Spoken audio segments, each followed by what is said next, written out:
मापाला दिलेल्या ब्लाऊजवरून ब्लाऊज शिवण्यासाठी मापे कशी घ्यायची हे आज आपण बघणार आहोत. नमस्कार, मी वर्षा तुमच्या सर्वांचं स्वागत करते आपल्या परी लेडीज टेलर या यूट्यूब चॅनलवरती. आज आपण कटोरी ब्लाऊजसाठी कुठली मापे लागतात हे बघणार आहोत आणि अगदी सोप्या पद्धतीने तुम्ही ही मापे घेऊ शकता. इथे मी कटोरीचा ब्लाऊज घेतलेला आहे. आता ह्यावरून आपल्याला मापे घ्यायचे आहेत. तर सर्वात अगोदर आपल्याला ब्लाऊजची पूर्ण उंची किती आहे हे बघायचं आहे.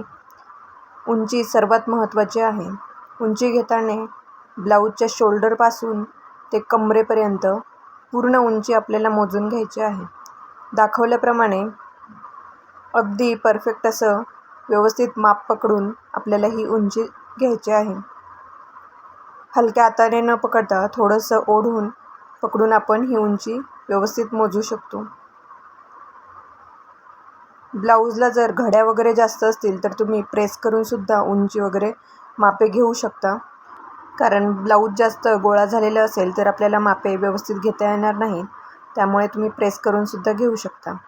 इथे ह्या ब्लाऊजची उंची 12.5 इंच इतकी आहे. आता त्यानंतर आपल्याला छातीचं माप लिहायचं आहे. ब्लाऊजची मापे घेताना प्रत्येक माप अगदी काळजीपूर्वक लिहायचं. त्यामुळे आपली फिटिंग वगैरे चुकत नाही, ब्लाऊज चुकत नाही. इथे मी छातीचं माप आता काखेपासनं तर आपल्या हुकपट्टीपर्यंत जेवढं येतं आहे तेवढं आपल्याला माप घ्यायचं आहे. हा आपला चौथा भाग झाला. इथे 8 इंच एवढं माझं छातीचं माप आलं आहे. इथे 32 छातीचा चौथा भाग 8 येतो.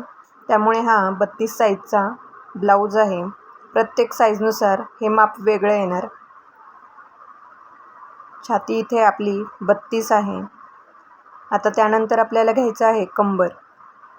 कंबरसुद्धा याचप्रमाणे घ्यायचं आहे. कंबरेच्या एका टोकापासून दुसऱ्या टोकापर्यंत आपल्याला माप घ्यायचं आहे.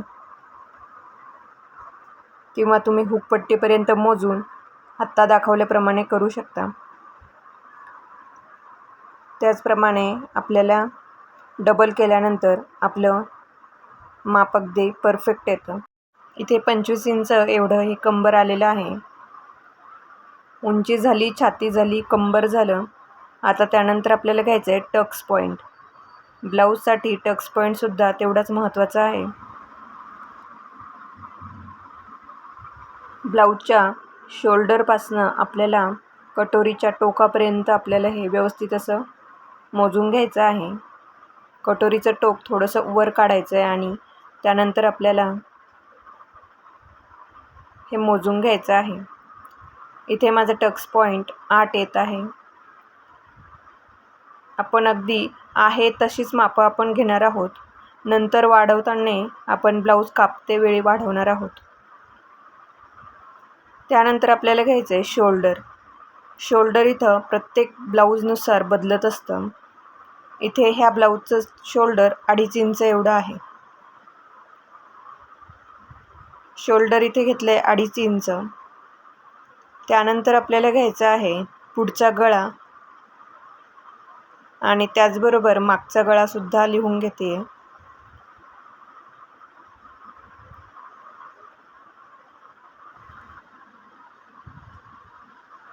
अगोदर आपण पुढचा गळा बघूया. पुढचा गळा घेताना शोल्डरचं जे टोक आहे त्या टोकापासनं हुकचं जे टोक आहे तिथपर्यंत आपल्याला तिरपं असं मोजून घ्यायचं आहे. इथं तिरपं मोजलं तर 6 इंच दाखवतं आहे. म्हणजे आपला पुढचा गळा 6 इंच आहे. आणि तुम्ही या प्रकारे मोजलं तर हा गळा खूप मोठा होणार. त्यामुळे मोजताना असं तिरपं मोजायचं आहे, ज्यामुळे आपला पुढचा गळा एकदम बरोबर येईल. इथे 6 इंच पुढचा गळा झाला. आता मागचा गळा बघूया. तर मागचा गळासुद्धा त्याच प्रकारे मोजायचा आहे. शोल्डरच्या टोकापासून खाली जिथपर्यंत येते तेवढं अगदी मधोमध घ्यायचं आहे. ब्लाऊजच्या गळ्याच्या एकदम मध्यभागी आपल्याला टेप ठेवून घ्यायचं आहे. ह्या प्रकारे मोजलं तर आपलं ब्लाऊज चुकणार. त्यामुळे गळा घेताना ह्याच प्रकारे घ्यायचं आहे. ब्लाऊजची ही पाठीची पट्टीसुद्धा मोजून तुम्ही मागच्या गळ्याचं माप काढू शकता. हे आपण आता कटिंगच्या वेळेस बघू. आता इथे माझा मागचा गळा 8.5 इंच एवढा आलेला आहे. त्यानंतर आपल्याला घ्यायचं आहे बाहीची उंची आणि दंडघेरसुद्धा बघायचा आहे बाहीचा.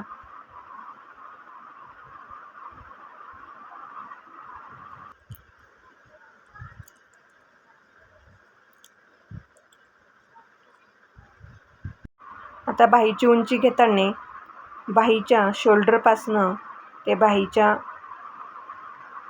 खालपर्यंत किती उंची आहे ही मोजून घ्यायची आहे.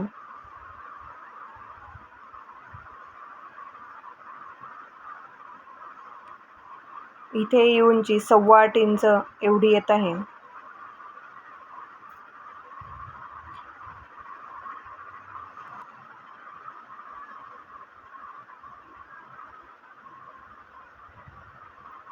आता त्यानंतर आपल्याला दंडघेर मोजायचा आहे.